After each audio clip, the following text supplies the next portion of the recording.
কৃত্রিম সংকট তৈরি করে বাড়তি দামে বিক্রির উদ্দেশ্যে তেল পাচারের সময় গোয়েন্দা সংস্থা এনএসআই ও ডিজিএফআই এর গোপন সংবাদের ভিত্তিতে চন্দনাইশের 2000-তে 800 লিটার ডিজেল ও অকটেন জব্দ। বিশেষ প্রতিনিধি নুরুল আলমের প্রতিবেদনে বিস্তারিত।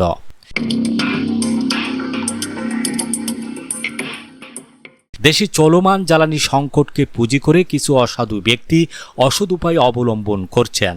সামান্য মুনাফার আশায় ওইসব ব্যক্তি তেল মজুত করে ভোক্তাদের কাছে বিক্রি করছেন অতিরিক্ত দামে। অসাধু চক্রের এমন কার্যক্রমের তদারকি করছে চন্দনাইশ উপজেলা প্রশাসন ও গোয়েন্দা সংস্থার সদস্যরা।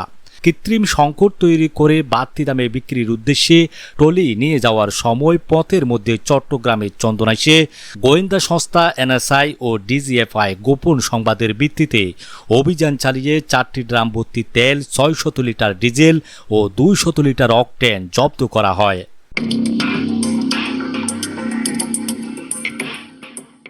বৃহস্পতিবার 2 এপ্রিল রাত 9:30 থেকে 11টার মধ্যে গোয়েন্দা সংস্থার গোপন সংবাদের ভিত্তিতে 2000 পেট্রোলিয়াম নামক প্রতিষ্ঠান হতে বৈলতলী ইউনুস মার্কেটে বাড়তি দামে বিক্রির উদ্দেশ্যে ট্রলি করে 4টি ড্রাম ভর্তি তেল নিয়ে যাওয়ার সময় 2000 পৌরসভার 5 নং ওয়ার্ডের দেওয়ানহাট এলাকার উপজেলার বৈলতলী ইউনিয়নের ইউনুস মার্কেট এলাকার নূর মোহাম্মদের ছেলে মোহাম্মদ সাইদের নিকট হতে 600 লিটার ডিজেল ও 200 লিটার অকটেন জব্দ করে চন্দনাইশ উপজেলা সহকারী কমিশনার ভূমি ও এক্সিকিউটিভ ম্যাজিস্ট্রেট জন্টু বিকাশ চাকমা।